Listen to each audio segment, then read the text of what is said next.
世界千变万化，新闻随时发生，一波为您追踪。各位观众大家好，今天是2022年5月9日星期一，欢迎走进一波热点。白宫严峻的冠状病毒警告意味着什么？你没有制定时间表，病毒制定了时间表。这是福奇博士在新型冠状病毒首次开始在美国蔓延时，向一个焦虑的国家发出的信息。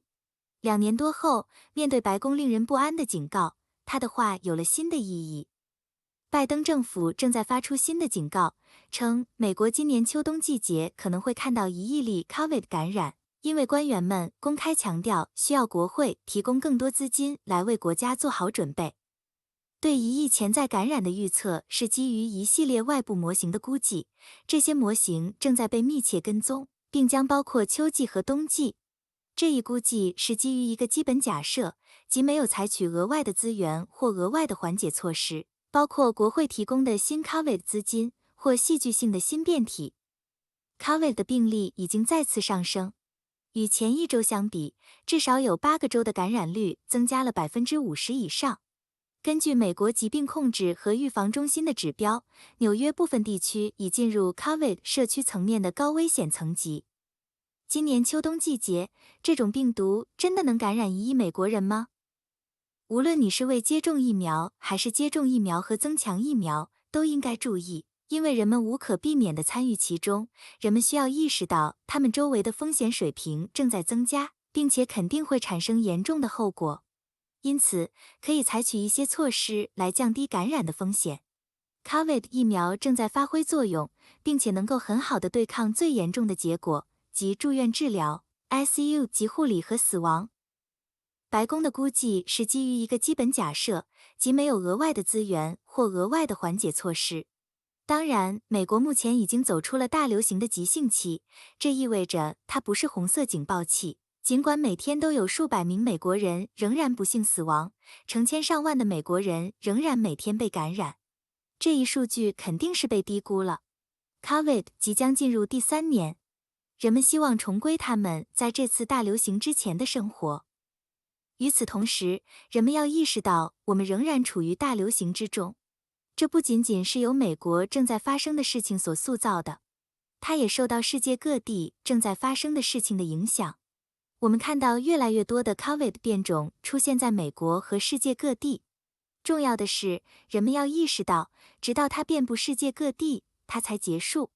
人们需要继续保持谨慎。这个1亿数字是一个非常大的数字，即使很多人已经将大流行抛在脑后。你知道，如果稍不在意，会非常快地回到几个月前 Omicron 的状态，当时有大量美国人被感染。残酷的4月份地产形势会推动央行暂停加息步伐。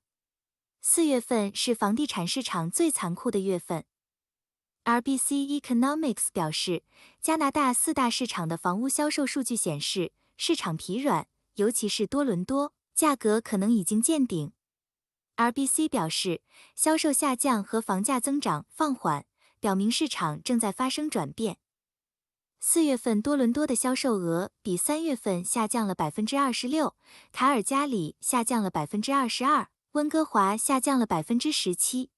除了早期的大流行冲击外，多伦多的房屋销售下降是自80年代后期市场调整以来最急剧的单月跌幅。Capital Economics 表示，除卡尔加里和埃德蒙顿外，加拿大其他主要市场的房屋销售已低于大流行前的水平。价格也开始降温。经季节性调整后，多伦多4月份的房价比前一个月下跌了 6.4%， 这是自2020年4月以来最严重的跌幅，当时大流行基本上冻结了市场。RBC 表示，温哥华价格上涨了 1%， 但这是过去6个月平均涨幅的一半。另一个重要指标是多伦多、温哥华和蒙特利尔的销售与新房源比率下降，因为更少人愿意挂售他们的房屋，而那些出售的房屋销售周期变得更长。该比率显示，在主要市场中，只有卡尔加里还是卖方市场。4月份被证明是房地产市场最残酷的月份。最近抵押贷款利率的飙升导致全国销售额大幅下降，自2010年以来，全国首次出现无保险的5年期固定利率均高于 4%， 最便宜的是 4.04%， 这一比率是16个月前 1.64% 的历史低点的2倍半。研究估计，迄今为止，5年期固定利率已上涨140个基点，相当于普通购房者的负担能力下降了约 12%。研究显示，过去一段时间的利率上升将使第二年的房屋交易减少了 10% 至 22%。4月份的房屋销售下滑以及周5的就业数据中意外减少的工作时间会给 GDP 带来压力。据估计，仅房地产交易的下降就可能使本月的国内生产总值减少 0.2%。4月份 GDP 的下降不太可能使加拿大央行的加息周期暂停，尽管如此，房屋销售的暴跌仍然强化了专家的观点，即央行低估了收紧货币政策对经济的影响。预计未来几个季度房屋销售的进一步下降和住宅投资的显著下降将促使2023年 GDP 增长下降，并导致央行暂停收紧货币政策的速度比市场预期的要早。比尔·盖茨表示，全球经济将放缓。盖茨在周日接受 CNN 采访时，被问及他如何看待乌克兰战争对未来几年全球经济的影响。他说，这是在大流行之上，政府债务水平已经非常高，并且已经存在供应链问题。这可能会加速富裕世界经济体的通胀问题，并迫使利率上升，最终导致经济放缓。盖茨说，如果富裕国家遭受经济问题，贫穷国家的卫生防疫需求将受到打击。美联储和世界主要经济体的其他央行最近加息以应对飙升的通胀，这导致人们担心利率上升过快，并引发可能导致经济衰退。然而，华尔街银行对经济可能受到通胀影响的严重程度存在分歧，并且有迹象表明通胀上升可能已经达到顶峰。当谈到全球经济的命运时，盖茨站在悲观一边。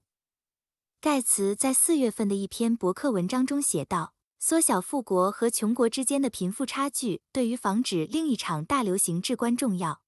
他写道，如果我们要认真预防下一次大流行，我们不仅需要回到 COVID 之前的援助水平，还需要增加对加强卫生系统的投资，这也将有助于缩小贫富国家之间的整体健康差距。